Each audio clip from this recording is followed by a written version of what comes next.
It's another good weekend. Of course, it's a weekend for self improvement. And every weekend, we bring your way a study abroad podcast with the Fred Effect. This week is going to be another interesting one. My guest is already seated, and we should get going. A couple of news about studying abroad that will be bringing your way. I'll also today be showing you how you can get some universities that are currently waiving application fees that you can apply for free. So stick and stay, try and share. We are live across all the Fred Effect social media platforms. So we are live on TikTok, we are live on Facebook, we are also live on YouTube and other platforms as well. So wherever it's comfortable for you, we can talk over there. Thank you for joining. If this is your first time, it's the biggest study abroad content platform. The name is the Fred Effect, and we do this every weekend. The Study Abroad podcast. I'm glad you tuned in today. Hopefully by the end of the session, you will get very insightful ideas that will help with your study abroad process. If you know anyone who wants to study abroad, this is the best platform to recommend. The name is the Fred Effect. Let me bring my guest on. Hi, bro. How you doing? Do we still have the echo? I cannot hear you. Mr. Fred. Can you hear me? Okay. It's challenging. I cannot hear you. So if you could work on that. Mr. Fred, can you hear me now? Yeah, but it's very faint. But let's see.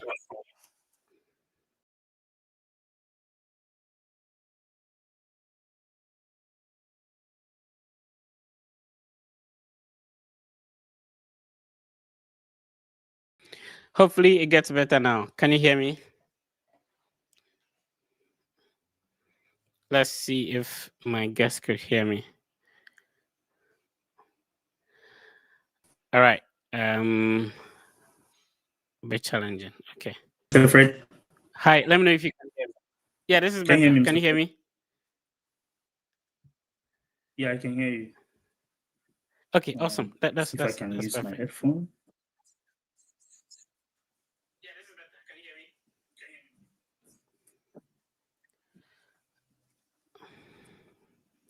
me? Does that work? It's not connecting. Connecting. Just a second. Okay. So if you can hear me, then we Sorry. can get going. That's fine.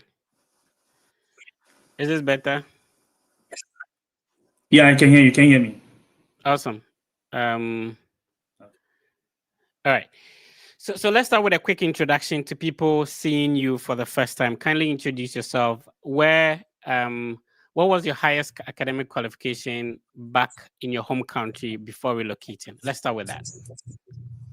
Hi, everyone. I'm Eben. I'm Ebenezer. You can simply call me Eben.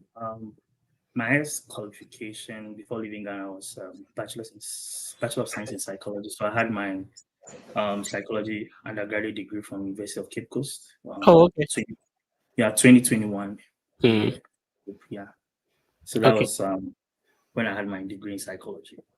And what are you currently studying? Or what did you finally apply to study? Did you apply for masters in psychology? So after my degree, I applied for masters in gerontology, and I did that program at Georgia State University and Hmm. completed, I think, 2024, and then Oh, okay. yeah, I and see. then So you had a bachelor's in psychology. Why then gerontology? And for people hearing gerontology for the first time, what is it? so gerontology is basically you try to understand the issues, the circumstances about older adults, not specifically limited to older adults, but it can be lifespan. So what are the influences and the things that goes on in your youth that can impact how you age? It Oh, involves so it involves research, it involves policy, it involves finances. So it cut across every field. It all depends on how you want to apply it to an older adult. oh, So I see. so I see. that's basically the field of gerontology. Is it only the people with a background in psychology that could apply to study gerontology, or which other fields qualify to apply for gerontology as a program? So any field, as far as I know, any field can apply. You can Right. be a geriatric lawyer. Mm-hmm. You can be a geriatric economist. So financial literacy, you can provide financial literacy to other adults. So that is a niche that you can, no matter your field, you can explore. Oh, Uh, okay. yeah, for just some background, people are aging well now. Mm-hmm. People are going to grow much longer, Mm-hmm. live above 60, above 70. So there is a new space of other adults that we don't really have much of information, Okay. much knowledge, things that affect other adults. So that is an area that you can explore if you can be a lawyer and then try to focus on other adults, because an issue with other adults is that most of them get scammed in terms of finances and other things. If you've Yeah. watched this movie, The Beekeeper, in that movie you see that that older lady was scammed, and that brought a lot of other aspects of the movie. But then, if you are a geriatric lawyer, then you can step in for that older adult and then file cases for them and all those things. So that is also an area that you can explore. Oh, okay. So you mentioned that you had your bachelor's in University of Cape Coast. Which year did you graduate, and what was the time limit between like when you graduated from UCC versus starting the entire application study abroad process? Okay, so I completed 2021, and Which then hall were you? Don't say Casford. I was never affiliated to CASPA. I was affiliated to Kwame Nkrumah Hall, but I never stayed in Kwame Nkrumah Oh, Hall. okay, okay. Yeah, That I that didn't that one is I better. didn't go to the school early, so I didn't get room. So I had to Yeah. find somewhere. Yeah, so I was affiliated to Kwame Nkrumah Hall, completed 2021. Oh. So I started my journey quite early before I completed. I started the background checks. For some funny reason, I was interested in doing this. So I had some friends, Mm-hmm. Harriet. So let me just mention her name, Harriet. So I Shout mean, out to Harriet, though. yeah. So we had the idea. So we started looking at schools, started looking at programs that we are interested in. So that is where it started. So before I finished school, I had sampled out some places, some schools that I want to apply to. Mm. Yeah, that is how it started for me. Okay. So, in terms of you graduating, like finishing national service Mhm. and finally getting your foot into the US, how long? I want to know like the time that it took for you to finish national service and then leave. Okay, so I finished our national service delayed. Okay. So yeah, it delayed. So we didn't start early because of COVID and then the whole change in structure of the academic calendar. So Mm. there was some bit of delay. But then I left. I left my national service post in July, and came here on the. I left Ghana, I think, on the 12th, Oh, either 11th or the 12th of August. oh, Yeah. okay. So immediately you finished national service, then you left. Yeah. So I just said goodbye and then came home to spend some time with my mom before leaving. So Were you that's not working full time as a national service personnel? And if you were working full time, what time were you getting to work on the study abroad applications? so that was so I when I close from work, I don't go home early, Right. stay back in the office and then do what I have to do. So that's what I was doing. So sometimes I leave the office at 11 p.m. I was working at Code then. Mm-hmm. So yeah, and Code was really helpful. So I was working at Code. So when we close, my boss usually leave like 4 before he's out of the office. So after 4, if there's any urgent thing I have to do for him, I make sure I do it. Then after that, I start working on my SOPs, reaching out to schools, looking at the research interest and which supervisor matches with what I'm interested in. So that is Right. basically. And then before that, I had already looked for schools already. So Mm. delve deep into the schools that I had interest in. So that's how it was working for me. I see. You have been through the entire process. So, what stage of the process do you think is a more challenging, and which part is easier? The easier part is looking for schools and Okay. reaching out. But for me, the difficult aspect is the visa process. Oh, really? Yeah, that's what I think is Yeah. it's the difficult. If you've not counted your cost, then it's going to be quite challenging. But I think Mm, looking for schools is easy, but the visa aspects, developing your psyche, preparing your mind, and all those things is quite challenging and difficult. And if you don't have support, then it takes a different turn. So for me, looking for schools, you have to commit to look for schools. You have to commit to reach out. So that one, you have much of a control. right. And the visa process where you don't, your control is quite limited. That Mm. is the aspect that is quite difficult for me. I see. If you're just tuning in, you're not late. I'm speaking with Eben. Eben, had a bachelor's in psychology from University of Cape Coast and moved to study gerontology at Georgia State and currently pursuing a PhD in the same program. He's making us understand that you do not necessarily have to have. Is there a bachelor's in gerontology? Is there anything like that? Not what I'm aware of Yeah. currently. Yeah. Yeah, So that means that people that enter into the master's program actually come from different backgrounds. yeah, that's true. That's true. Oh, I see. I see. All right. Moving on. In terms of finances, how many universities did you apply to as a national service personnel? How were you able to like make this money to pay for application? Because that's a challenge a lot of people have. Let's see Yeah. how practically you did yours. So I I knew I wanted to do this, and I know money is money intensive. So Mm, um, I was grateful to God that I got opportunity to do my national service at code. okay. If you And don't know code is what college of distance it's not education. dedicated, yeah. Right. So I did my national service at code. So you you do extra tax, and then you are reimbursed, kind of a thing. So that was extra money that I had that I was able to invest into my application processes. Oh, I see. Yeah, so that was really helpful to me. If it was left with my national service stipend that I was getting, that would have been a bit challenging, Mm, because that national service stipend, monthly national service stipend alone can just take care of application fee, and that's it. And you don't have anything else. So that was helpful because I wasn't going to get money from anywhere. So that helped me. Like that helped me. I see. So yeah, I applied to 3 schools: University of Michigan at Dearborn, Mm. Canisius College, and then Georgia State University. Um, and I paid application fee for Georgia State, but there was waiver code for University of Michigan at Dearborn and then Canisius College. Oh, okay. So Yeah, let me quickly share the website. So one of the things we want to normally do is that we share the universities that people talk about so that our people will know that, oh, okay, these are some of the universities I can actually target. yeah. All right. Let's see.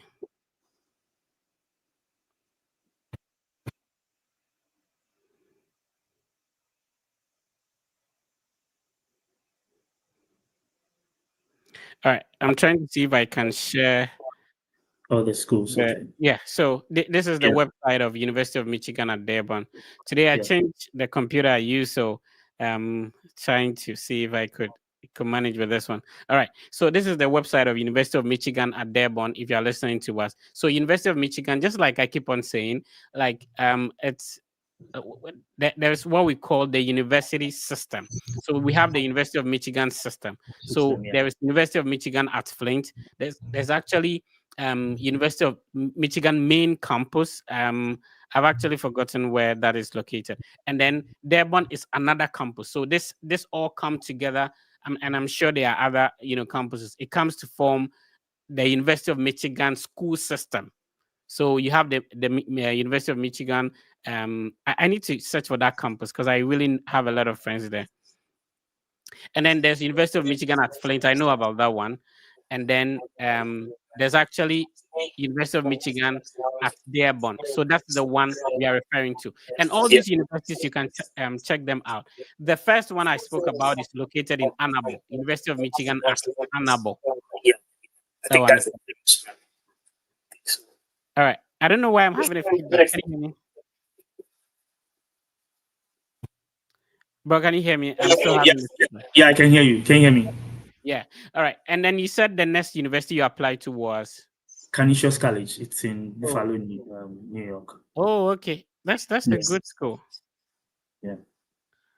All right. So Canisius College is located in Buffalo, New York. Buffalo Yeah. is the city in the state of New York. Normally, when you talk about New York, people think like it's the city New York you're referring to. Yeah. This. Yeah. Yeah, New York is actually a state, and New York is a City. city in New York. Yeah. That's quite confusing. Anyway, so this is the website of Canisius College. If this is the first time you're hearing about it, you can also check their universities out. And finally, you landed at Atlanta, which is Yeah. Atlanta, Georgia State University. okay. So I'm going to share the website of Georgia State University as well.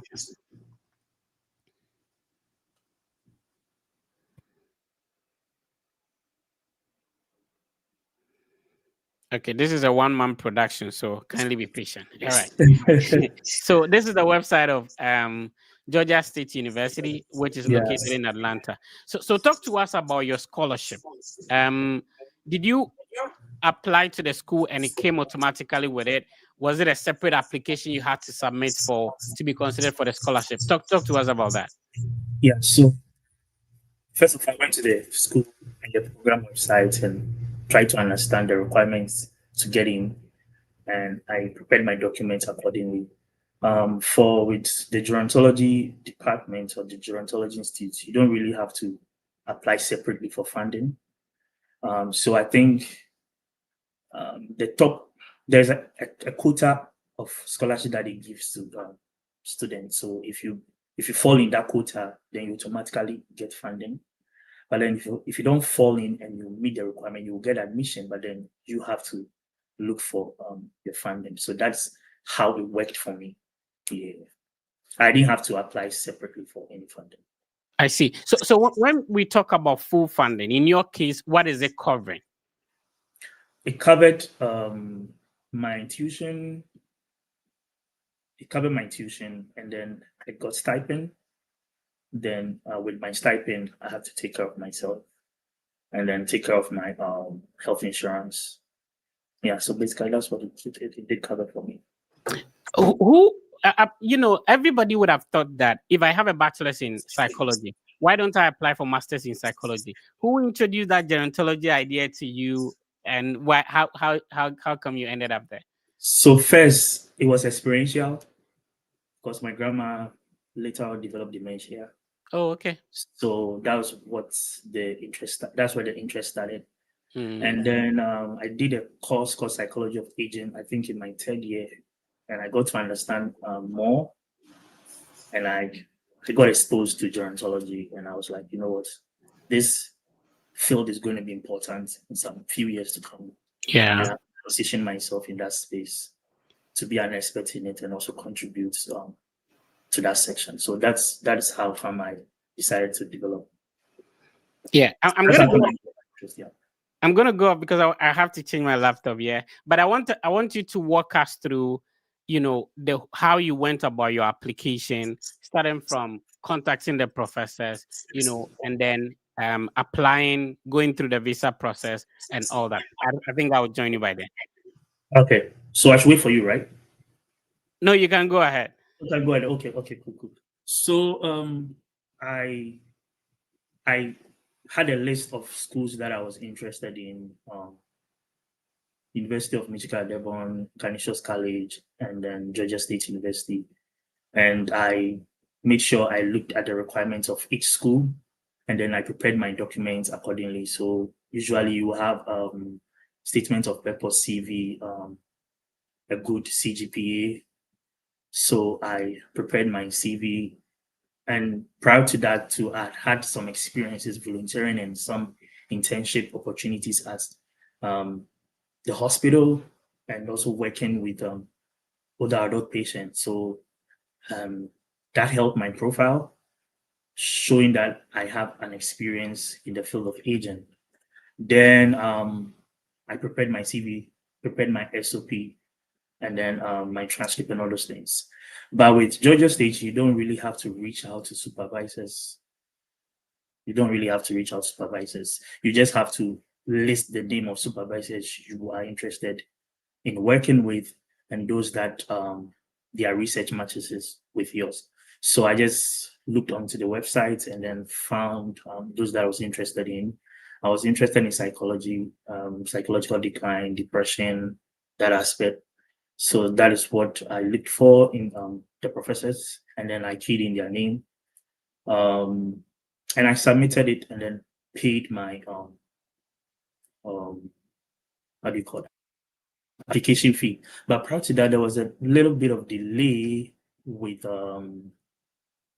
one of my recommenders. She was delaying in submitting it. So I think prior to that, actually, I had reached out to the program director and had some conversations with her. So I had a conversation with her. I think she was impressed with my conversation. So she reached out like, oh, I need to submit my application. I was like, okay, I need to reach out to one of my last recommenders so that I did, but it was not forthcoming. So I had to change the recommender and then use a new one. And then he finally put it in for me. And then I emailed her that everything is okay now. So I submitted, and then I was getting feedbacks of. So I first got a feedback from University of Michigan at Dearborn, a rejection, and that was sad because it was a rejection. And then I got feedback from Canisius College. They accepted me, but then I had to apply for funding in a different process, which I was not ready to do, and I was not happy about that. Actually, I wanted to go to Georgia State, so my focus and heart was all directed to Georgia State. Then, by God's grace, I got the good news that I had gotten admission and then funding as well. So that's a brief process for me. But then you need your SOP, you will need letters of recommendation, you will need your CV. For Georgia State Gerontology Institute, I didn't have to write any standardized test. So that was out. I didn't also have to do any transcript evaluation for Georgia State University. So that was out. But there are other schools that you would have to do transcript evaluation, especially if your CGPA is low. Then if you want to be on a good, if you want to have a good standard, you would have to do some standardized tests so that you can boost your CGPA high. So that is also another case. Yeah, so my letters of recommendation, my CV, good CGPA, and all those things counted for my application. So basically, that's roughly how things were. I will also suggest that if you have opportunity, you can reach out to the program director and have some conversations with them. That can also play a role, at least if you're able to impress well. They suggest that you're good and you're passionate about the program and all those things. So that's some of the things that I used. I think you can host the podcast even without me. So that was a great that was a great one. So in terms of the the admissions, why did you select the Georgia State one over all the other admissions? So there was the diversity rate in Georgia State is really good. Hmm. There are a lot of Ghanaians in Atlanta, Georgia, and you want to be close to home, at Yeah. least socially and psychologically. So if there are a lot of the next Ghanaians around, that helps. So that was a big factor. And then also the program was also a big factor. And then at least I knew a Ghanaian, that is Henrietta, who Hmm. has been through the program and successfully completed. So that was a plus for me. Yeah. Yeah. And then also like there were researchers in the institute that really are top notch in their field, and they are known statewide, countrywide as well. And I wanted to develop and have that experience with them. So that was also part of my decisions to have chosen Georgia State University. I see. If this is your first time watching our podcast, the reason for the podcast is simple. If you want to study abroad, people have already done it. People have already secured the scholarship, gained admission into the universities you are targeting. The reason why I invite them to talk about it is that it makes it easier if you are also interested in either studying in the same university or generally going through the entire process. We stream normally on YouTube, Facebook, X, Instagram, and then TikTok. So if you're just tuning in, make sure that you like, you subscribe, and then you'll be part of the family. Every weekend when it is on Saturday, 5 o'clock GMT, that is when we start the podcast. Remember that our guest, started as you starting right now, and he was able to make it through. So his story is inspiration and is going to help you who have probably not even heard about the background of gerontology and who even qualifies to apply to such a program. All right, moving on. In terms of right now, people complain about not being able to get a closer visa interview day. Talk to us about your time. Was it the same thing as or yours was smoother? Talk to me about that. Oh, your microphone is muted, unfortunately. Go ahead. So the process was something else. Oh man, Yeah, the sound sometimes fluctuates. Go ahead. Let's see if we can hear you. can you hear me? No. All right. Can you tell us in the comment section if the sound is better for you, bro? Let's try again. Yeah, can you hear me, Mr. Fred? This is better. Okay. So to be able to get dates, you need to get your MRV fee paid and secure those things. So date was really crazy around that period. I think you told me like, oh, it usually starts crazy and then you get date. You mentioned something like that. So I thought of going to Ivory Coast to get date because people were doing that. And I was like, you know what? My budget is low, so I can't spend that month going to Ivory Coast. What if it doesn't work? Then I have to look for extra money. So I decided to have faith in Ghana and then do with everything there. So I bought my Ivory fee, got into the system, uploaded everything. I think you even helped me with my DS160 and all those processes. And then I think I have to start looking for dates. There were no dates. So one of the strategies is that you join groups, pages where you can get updates that there are dates or not. So I think one fateful day there were dates, and then my phone gave up on me, so I couldn't do anything for that period. I don't know why my phone gave up on me, but I couldn't get. Then because I was working at Code, we travel every Friday, but that fateful day I was not put on schedule, so I didn't travel. So I had planned that day is for date hunting. Then I had to escort some of my colleagues. They were traveling, so help packaging and all those things, putting books into the van and all those things. Then I was like, hey Ben, you know what? Today this is not your plan. You need to go back to the office. I got to the office and I saw a notification, dates available. Then I quickly entered the system, and finally I chose 7th July. After choosing 7th July, I was like, bro, you are not well prepared for 7th July. So I have to look for a new date. And then I think I got 11th July. It's either 11th or 14th. I forgot the specific date. So I had to cancel the first one, and then I got 11th July.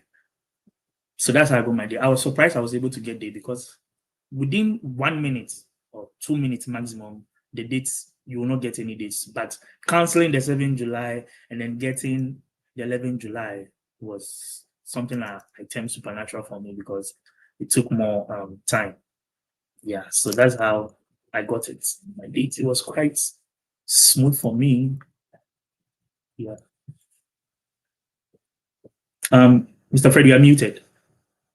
Okay, so for people who are currently going through the process and are frustrated about, and now things have changed. Your Yeah. time, it used to be the US Travel Docs portal. Now it's Avid's portal. Yeah. This time around, you can't go to another country. You have to go to Yeah. my home country, stuff like that. So for people going through similar stress that you went through, what encouraging words do you have for them? Should they give up? Are they going to get dates? What do you think? I think you don't have to give up. First, I'm sure you counted the cost before beginning the journey. So you count the cost. There are things that you have control over, Mm-hmm. and there are things you don't have control over. There are things that you can use your resources to shape and control those things, and that Right. you've done. And that you've done. I know there's timeline and there's time bound and all those things, but you need an amount of faith in this process. Um, and then when there are dates, you just go and there are no dates to, I mean, it's a dicey question to answer Mm-hmm. because Mm-hmm. there's pressure. Somebody wants to move now and all these things, but sometimes those ones are not in your control. Yeah, very The true. one, those that are in your control, make sure you execute it to the perfect. You execute the ones that are in your control to the perfect, and then the ones that are not in your control, you apply faith, believe, pray. If you're a prayerful person, you pray, you believe, and have faith, and all those things, and then be put in the necessary steps Mm-hmm. that can help you to get dates. So for me and my colleagues, we joined group pages where people give us notices of dates and all those things. So that is basically how um, at so this process is sometimes when you start at a level, is a lonely journey Right. and you have to do things individually. But I think that at the stage of visa and then um, cross-checking your documents, you have to Mm. involve people that you can trust, and that can also be a plus, or that can also help. People who don't want to share anything with anybody, who don't Right. want to look for corrections and other things. I think in one of my process, I think I got something wrong. You were able to correct me on that during the DS-160 processes and all those things. So in terms of date hunting and getting dates, at a certain level, you have to be in groups. Somebody will tell you that there are dates, and then you can go in and all those things. So Right. that's what I can share. Yeah. If you're hearing about this the first time, for more than half a decade, the Fred Effect team has a WhatsApp group. Every year, we create two different groups, one for spring, one for fall. So when you hear Eben talking about, corrections, these were done during the free mock interview session that we still do it. I think we are the only team Or that AM. do it every single day. Yeah, it used to be 4 a.m., right? Now Yeah. we change it to 10 p.m. So Oh, it's okay. that change now. So For you we have been doing this for only God knows how long, and it's a free platform. It's not for people who are currently starting. It is when you have an interview date scheduled, and you are preparing. Then we add you to the page. We help support shape your story. This is because the Fred Fed has already gone through the process. The team members have gone through the process, and I have opportunity to see a lot of people go through the process, help them. So that builds on the experience I have. Again, I have that opportunity to interact with ex-visa officers. So that makes my case different. I've been through the process, gotten the visa more than 2 times. The second thing is that I have been helping coaching people for more than half a decade now. So it's a whole lot of experience built over years, which you cannot easily wake up and get that. And then to be able to have that conversation with ex visa officers also give me some insight that we bring on board when we have the mock session. So if you want to join, it's simple. Send us a direct message via the Fred Effect on Instagram. It's a verified account, and we'll be happy to add you. Now, listen, people have done this, so don't keep things like Eben, you said. Some people think that they can do everything. Then at the end of the day, they go and mess up. Now they are coming to look for help. Seek for help. People have done it, and you can also do it. We'll be picking some questions in the chat, and then we'll be responding to them. But I want you to, you know, um, talk to us about the difference between being a student in UCC, how the academic, process journey is like, and then in Georgia State. So the system is different over here. The Okay, tax. so the microphone is not helping us again. Sometimes we can hear you very clearly, and other times too. Let's see if it goes well this time around. Now, is it better now? Go ahead. Yeah. Yeah, I think I have to lean forward then. So this academic system, the structure, the learning processes are different here. This place is more applicable. Back then, you have to cram everything into your mind and then reproduce those things. This place is more application wise and all those things. So that is Almost use it for Mudi Babado. Robert Guinea there. Robert Guinea there, very solid. If you are an alumni or you are a student of UCC, let us hear from you in the comment section. Are you in UCC? Is that true? Which you write quizzes at dawn and stuff like that? Yo. Oh, I think we don't do dawn quizzes anymore. Oh, okay. That one has stopped. That was like back then. Yeah, that 2010 to 2014, 15 there. Somebody was telling me UCC is like an upgraded high school. All right, go on, bro. Yeah, so the learning processes are different. It's more discussion interaction based. Like bi-weekly or weekly, you have assignments and things to turn in, articles, especially when you are in research. You have articles to read and then respond to. So that is the differences that I have. Back in UCC, everything is you go to the book, you read, you get them into your head, you pour them, that's it. But then over here, you have to be more applicable. You have to mirror the material against theories, against policies, against the system, against the practices that are actually going on. Because with my space, you are dealing with humans, so you have to really reflect it. What you've read, how is it happening among people, among the other adults that are living? So it's more practical and applicable. What do you miss home? The food, the weather, the people, family. What do you miss home? I wish that I can just walk and enter a corner and then buy fufu somewhere. That feeling. Ghana, you just go into Davi, you go into Amelia, you get some food, and then you're sorted out. But here, it's not like that. I have to really, really improve on my cooking skills since I came here, and I think I'm really doing well with my cooking skills now. But I really miss my mom because I'm only child and I'm left with my mom. So I'm just left with my mom, and I miss her because she's home alone and all those things. But yeah. Shout out to mom, by the way. Yeah. So how what was difficult to get used to? The accent, the weather in Georgia. What was difficult to get used to? For the accent, you have to repeat yourself a couple of times before they can get you. I don't want to lose my accent, so I still stick to my Ghanaian. and I don't know what you think. Some people are of the view that if you try to sound like them, they don't hear you other than sounding like yourself. That's true. Yeah, that's true. That's true, eh? Yeah, I think if you want to talk like them, like you want to have the you make it worse. You make it worse.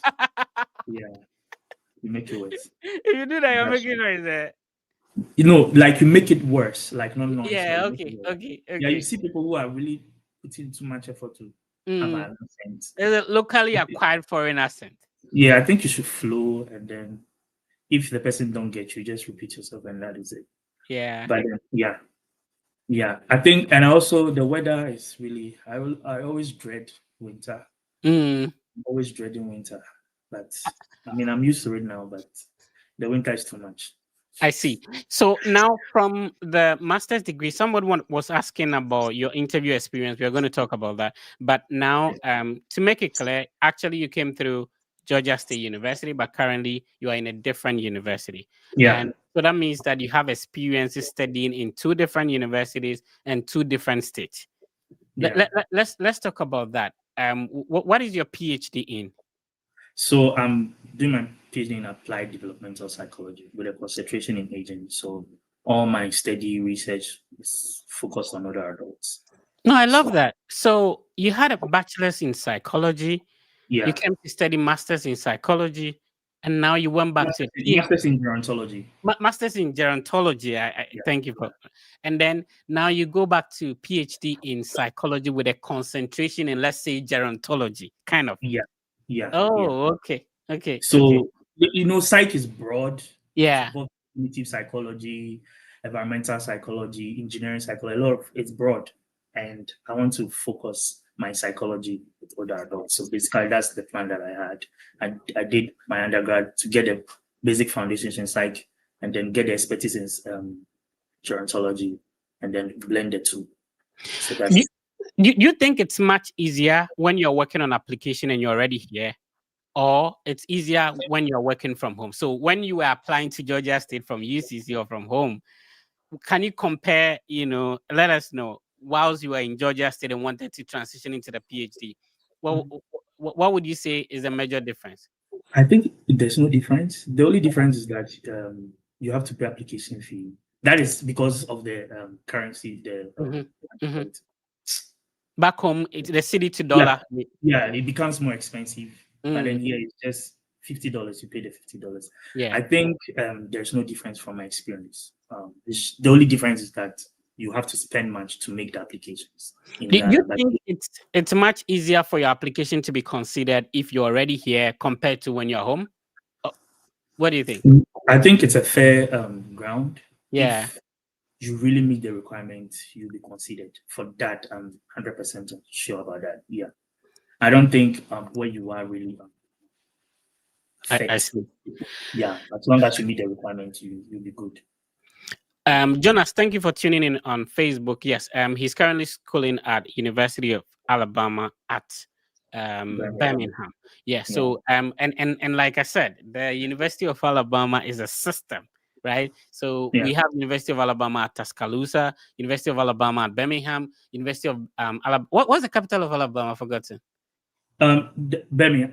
No, it's Montgomery. Oh, yeah, Montgomery. so there is University of Montgomery. Alabama, Montgomery too.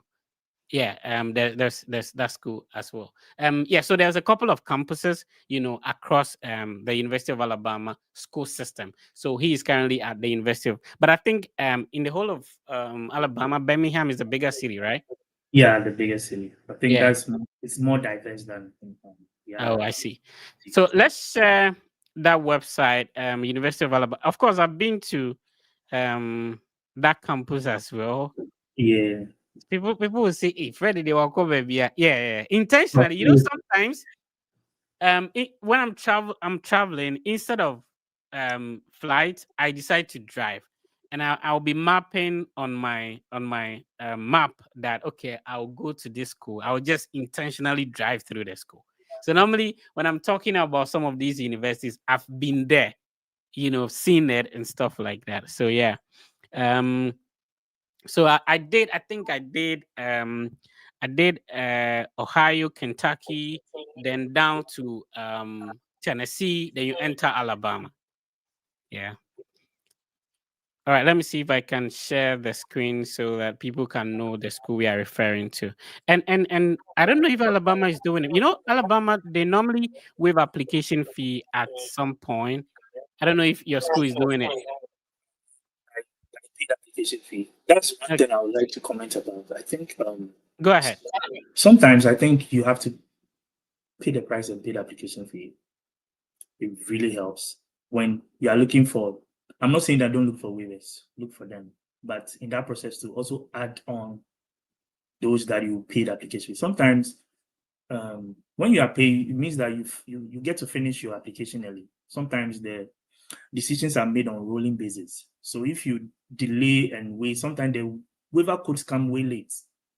So it can also affect um, the decision because you've come late, they've already chosen the people they want to choose.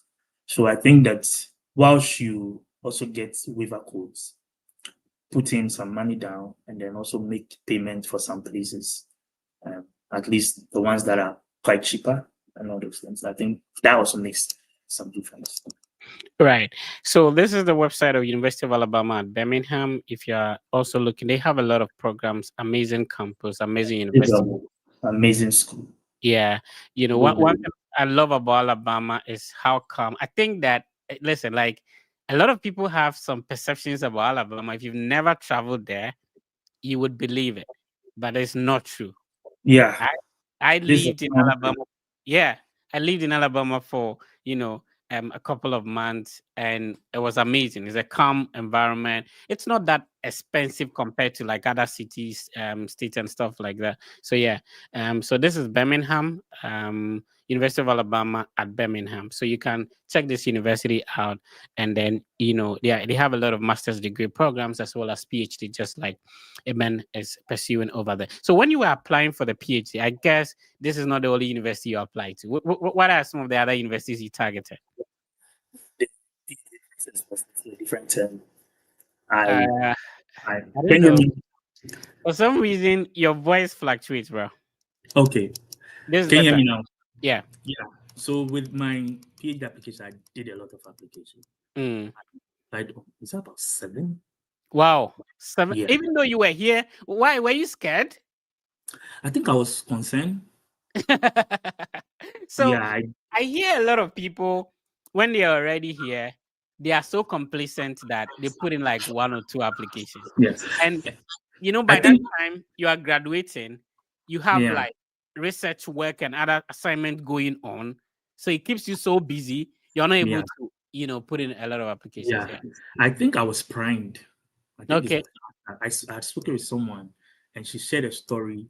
The person did 10 and didn't get any. Wow. So I was Even though the primed. person was here. Yeah. So that's why you said that it's a level playing field. It doesn't matter.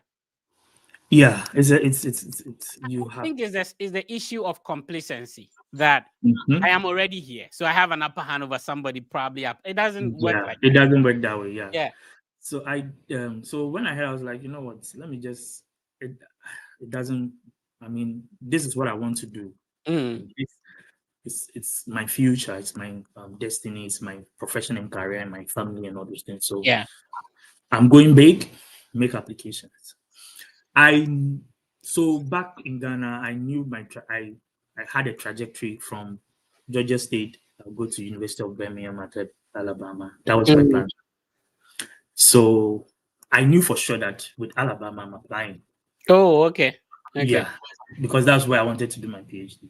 But then I have to look for plan A, plan B, plan C. What if? What if? Mm. So the what if was very concerning. And I know I wanted to, from the Gero, I want to go to psych and have a concentration in psychology. So I did applications for purely psych programs where I can do the gerontology in terms of concentration. And Mm. also I applied purely for PhD in gerontology programs. So that's the two line that I went. So yeah, I You applied. oh, go Okay. ahead. Go ahead. Yeah, go ahead. I'm listening. Yeah, so that was the track, the two tracks I was looking at, purely Yeah. Gero and then psych. And I think I applied to 7 UAB. I did I want University to of. take my time and show them. You see, people are watching as they want to. Sometimes, if you are in Bolibamboy, my town, and then you mention some universities, people may not even might probably Yeah, forget.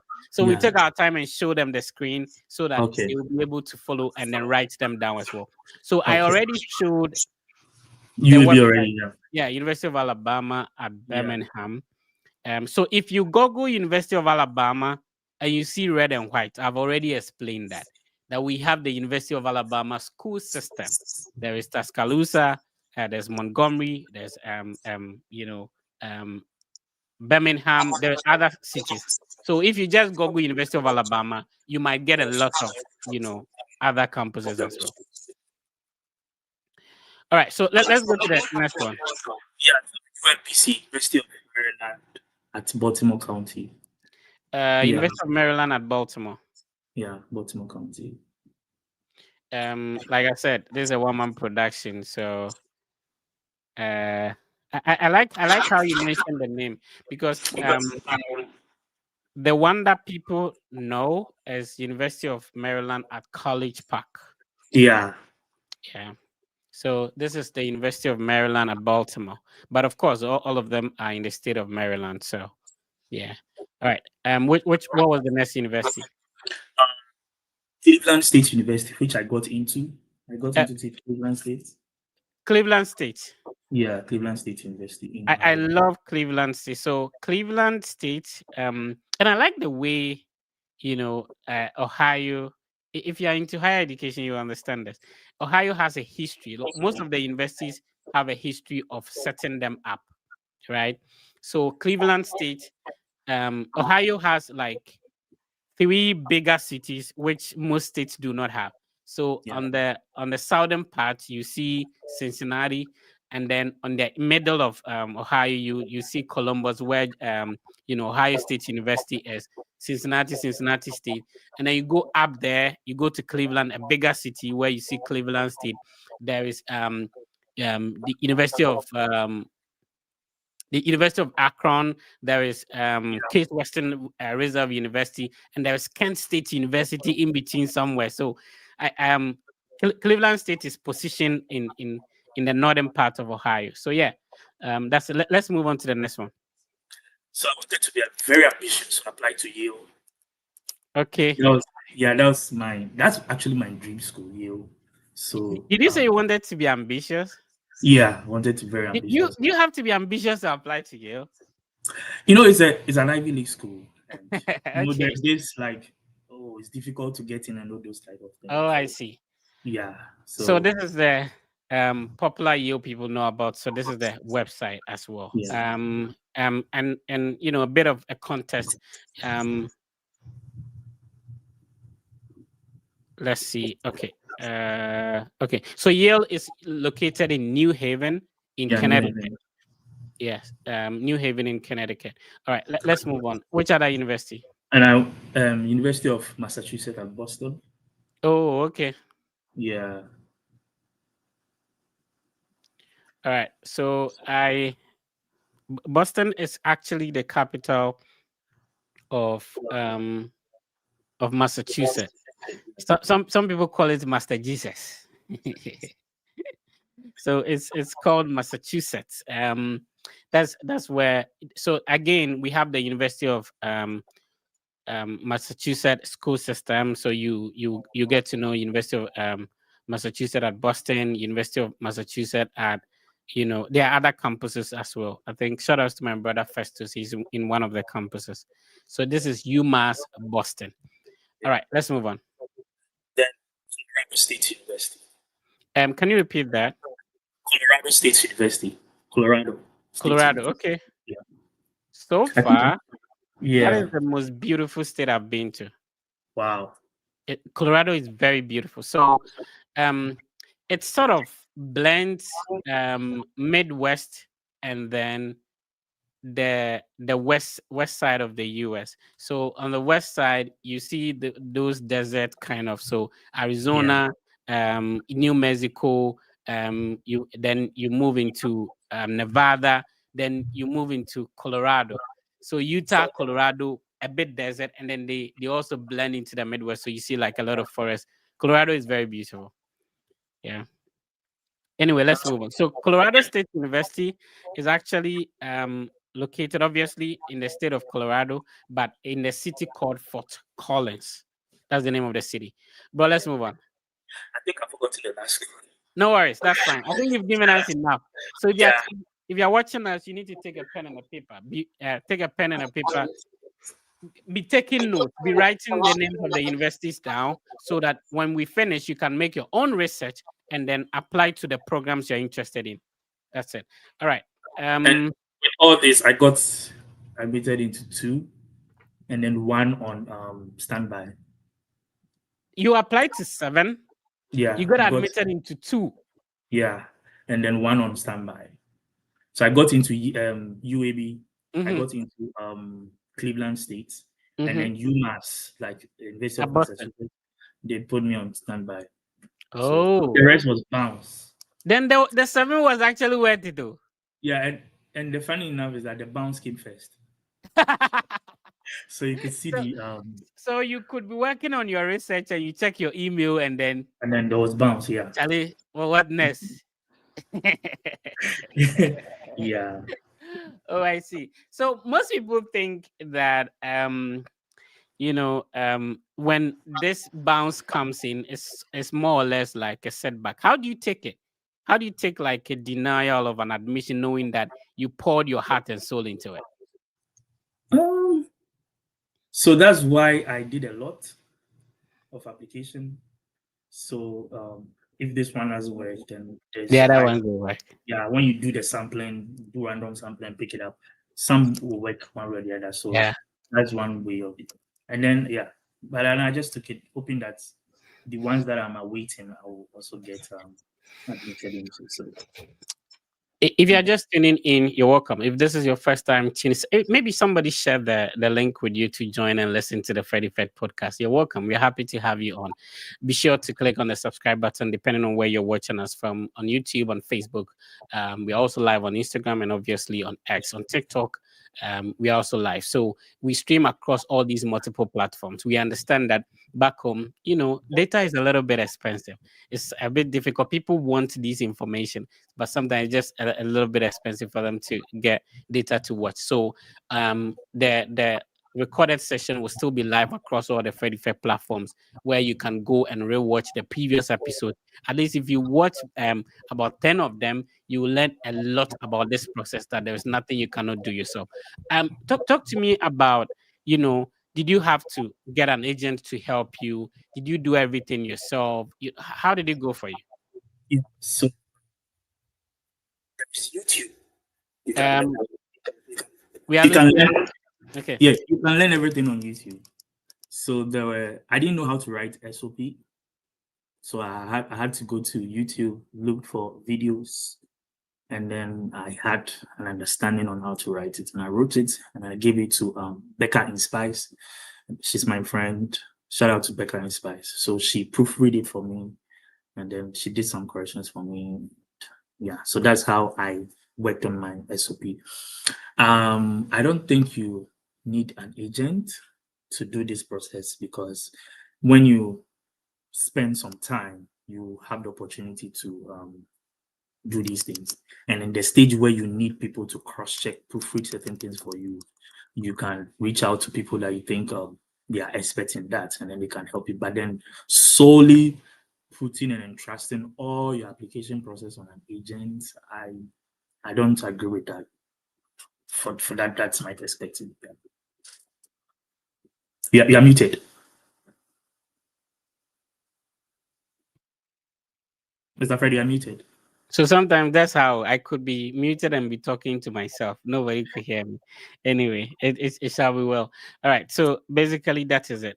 Since we are talking about University of you're currently in University of Alabama, let's take this opportunity to see if we can tell people about now I love how Alabama does it. For how I don't know how long from, but since I This got to know, is not my school. yeah, I know about Oh, that. oh, So okay, okay. since I got to know, this is the University of Alabama that I was talking about. So this is like 1 hour, 30 minutes drive from your school. So this is Yeah, about, Tuscaloosa. Yeah. yeah. So this is the university that is currently waiving application fee, and you have to listen to this. On Tuesday, hopefully, I'm trying to plan and gather all the universities that are waiving application fees. Bro, what happens is that back home, many people do not have a MasterCard or Visa card. Personally, I did it. Another thing is that sometimes the amount of, when it comes to the application fee, if there is $50, the banks back home have their own charges. So at the end of the day, people end up paying $55 or $60 for one application fee. So normally when we give out some of these application fee waivers, it sort of lessens the burden. And it was risky for me. I applied to only one university, which was Ohio, simply because I was waiting on the National Service Allowance 559, Momo it to somebody so that a person can deposit it into their bank account, and then I will take their card details to make the payment. Shout out to my friend Aben. He's currently in Sunyani. He helped me to do that. He connected me to a friend. So what I mean to say is that sometimes people do not have these MasterCard or Visa card. Sometimes the university is using a certain payment system that is making it difficult for you to apply when you are back home. So we don't want the application fee to more or less like be a sort of discouragement or people complain of I'm not having money. When there is an application fee waiver, you have an opportunity to put in your application. Now, a lot of people think that when you have application fee waived, it means you are not going to get scholarship. I know people that are got, in fact, the current school that I am in now, I didn't pay anything to apply. I applied for free. So, um, when you get an application fee waiver, it doesn't negate scholarship. What you need to do is that before you apply, just like either paying application fee or not paying, reach out to the department, express your express your interest in the program. Ask them specifically, because most of these scholarships, they are being given by the department, not the school. So it could be that, for example, just an example, the Department of Music have scholarship for their students, but maybe the Department of sociology may not. Just an example. In the first school I came to, mathematics, students, were paid a higher amount, but different department received different stipends as well, even within the same school. So you need to make sure that you are reaching out to the program you're interested in. The application fee may be only one of the steps you need to go through in order to be considered for the admission and scholarship. So let's quickly tell people how to apply to get this waiver. What is happening is that, and they do this every year, they are going to waive the application fee between October 6th and October 10th. So you have like a whole week to get this application fee waived. Now, what you need to do is that you have to apply for the application fee waiver now. And so what I would advise people to do is that I'll share this link in the video description. I have already posted it across the Fred Effect social media platforms. You apply for the waiver now, and then, you start your application. So between October 6th and 10, they are going to send you an email if you qualify with a waiver code. Very important. So the same email that you're going to use to request for the waiver, make sure that you're using that same email to create your account or the portal when you're applying. And then, during October 6th and 10, if you qualified for the waiver, they are going to send you the waiver. So you have to scroll all the way down here, and then it's a fee app week request form. So you fill in your name if it's the Fred Effect, and then you type your date of birth, your program of interest. They have a lot of programs. It's endless. I have personally visited this campus. It's not as if hearsay. I have been to this university campus. It's a huge university. If you've never been there before, it's a beautiful campus. And then, so what you're going to do is that you type in these details that you're asking for. So you select that you're an international student. If you are from Nigeria, you select Nigeria. If you're from Ghana, you indicate your CGPA, and then either is 5.0, 4.0. Even if you are using CWA, they give you a Scholaro calculator, GPA calculator that you can use to calculate your CGPA. When you fill out the form, just submit it, start your application. If you qualify between October 6th and 10, they are going to send you the fee waiver code so that you can apply for free. On Tuesday, I'm planning like all the universities. I'm trying to put them together that are waiving application fees, and I'll come and explain to you. Some of them you have to attend a webinar. So you register, attend a webinar, and then you get a waiver code. Some of them, there is a code. I'll share it with you. Some of them you have to go through a process, request for it, and then I'll let you know all that. So on Tuesday, let's meet up and let's do this. All right. Eben, so what will be your final words? We are bringing it to a close. What will be your final words to anyone who tuned in, and anybody who probably, I think we should talk about that. Let's talk about your visa interview process, the interaction with a visa officer. How did it go? So, got a lot of practice. I was waking up 4 a.m. to join your mock interview and all those things. And that was really, really helpful. It builds confidence, gives you to prepare and all those things. So that was really, really helpful. So I did practice prior to that. And I psyched myself a lot. So with people who have experience, you realize that you get to hear whatever, you get to see everybody's, the person in front of you's interview playing out in front of you, and how the probability of how yours is also going to go. So I was psyching myself. I didn't focus on anybody over there. I was actually looking outside onto 3 people ahead of me, and I started focusing on the visa officers. So I got to the visa officer. She asked me.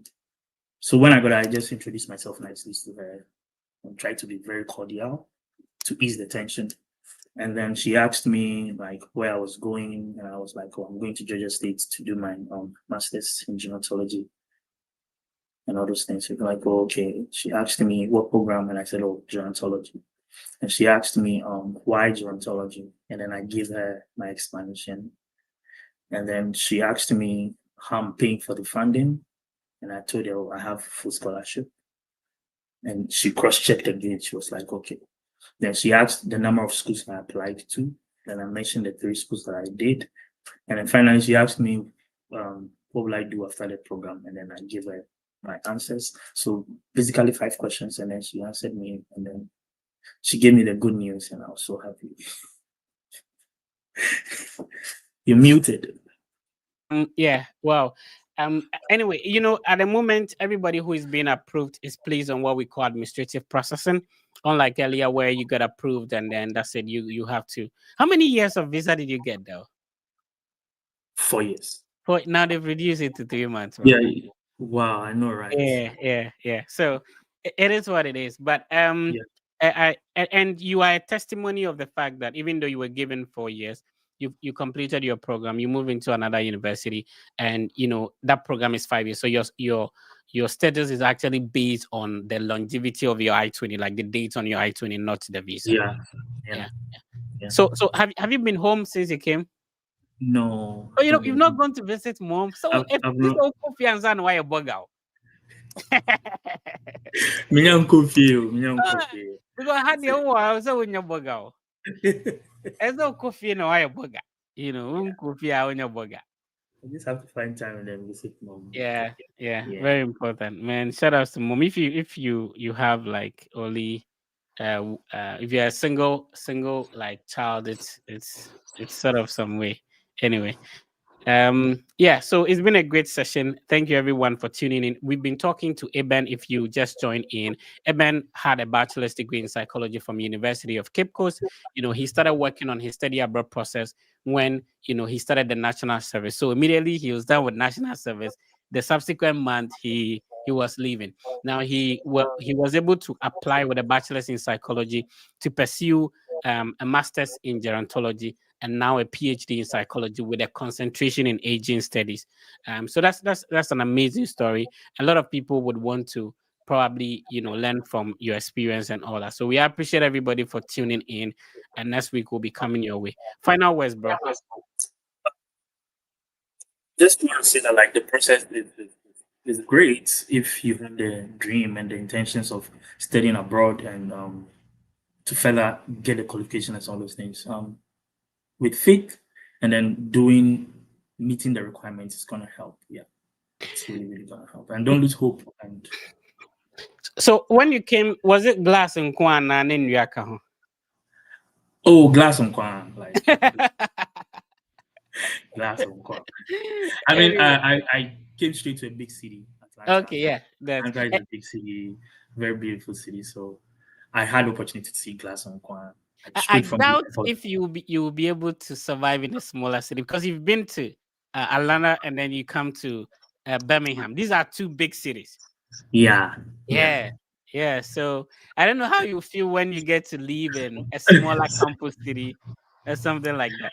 I know, right? Based I on my visited experience, I would obviously, like, I would always choose a bigger city over a smaller city. Yeah, Yeah, that's true. there's a lot It's of more, opportunities. it's more diverse. You get to meet Yeah, people. yeah, There's a lot of opportunities there and all those yeah. things. So that's People think big cities are expensive and all that. no. There's always a way around that. Yeah. Anyway, nice talking to you, bro. I really appreciate your time. Thank you so much, Christopher. All right. So it's been a great session. We had a bit of hitches and challenges in the beginning, but yeah, we are on. We're trying to diverse things today, but I'm glad that we're able to pull it through. If you just joined us, this is the Study Abroad podcast. We do this every Saturday. So remember that next week Saturday we come your way with another inspiring story. Our aim is simple. People have been through the study abroad process. You don't have to struggle to do it. So we bring them on. They share their experience, their journey, the schools they apply to, the scholarships they're on. It makes it easier for you who want to also start the process to learn from it.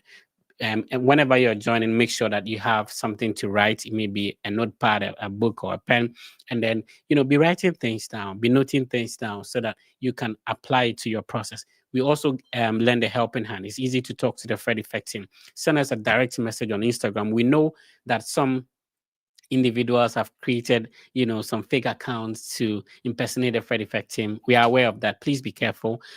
We've been doing this for more than half a decade. We have the track record. We are 180,000 on YouTube. This is huge. We have about 22,000 full family members on Instagram. It's almost 50,000 on X. So for you to achieve these numbers organically, it's no joke. On Facebook, we are almost 130,000. So it's from the we built this on trust. We built this on legitimately pouring out information that would help people go through the process. And you can imagine a man who is currently doing a PhD was talking about a mock platform, which has existed for years. So definitely you can also do it. To talk to the Fred Effect team is easy. You can schedule a one-on-one session. That is, if you want to give back to what we do to support us to get a good microphone to speak in, to get a good camera lighting and all that.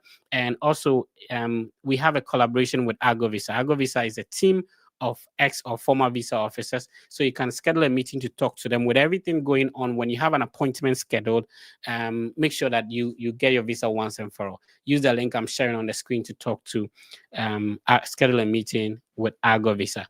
So I'm trying to put together all the universities that are waiving application fee for 2020, 6 spring semester, and then 2026 fall semester. And then I'll put out that information very soon. I'll take my time on the podcast and explain to you how you can get each waiver, the ones you have to request, the ones that require a code, the ones that you have to attend a webinar. I'll tell you all that so that you can also, if an application fee is becoming a challenge for you, you don't have to wait to raise money to pay the application fee. You can also get a waiver and then apply to these universities. Understand that getting a waiver code or paying an application fee does not guarantee a scholarship either, or admission in the first place. The name has been the Fred Effect. Please be positive, take care of yourself, and know that everything will be fine. I will see you next week.